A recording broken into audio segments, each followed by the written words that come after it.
This is just a quick rundown on a Auxbeam BA80 install. This is a multi-switch that you can put in. This actually works out great for the Discovery 5.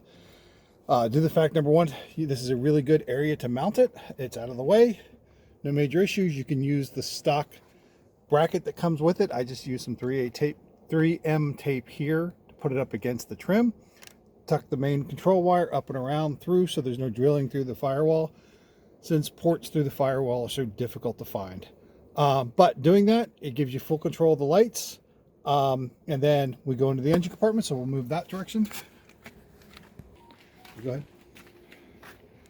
So for the install, it's pretty simple. Once I brought the wire out through the A-pillar, tucked it around beneath the fender, came across into the brake master cylinder cover. This is a North American left-hand drive. Went into the brake master cylinder cover, ran it across the cowling, came out to the other side, and on the gas engine, there's mount right here in the shock tower that's not used.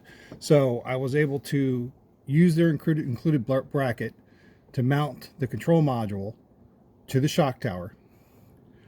And then for your power, you've got your stock takeoff from the battery. Since the battery is actually mounted all the way in the back, you're able to tie into the bottom of this, use the ground point.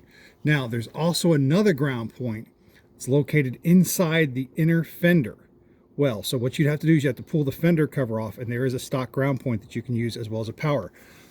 This is very close. In this install, you do get a 60 amp breaker that goes into it. And then from there, with this mounting where it's at, you can wire up your accessories. So you have a total of 8. Your first 2 ports are 30 amp. Port 3 and 4 are 20 amp. Then you got 10 amp and then 2 5 amps. So with everything wired like this, it does very well in controlling all. In my case, I've got a roof rack light mount. I've got a bar light, and then I've also got a backup light.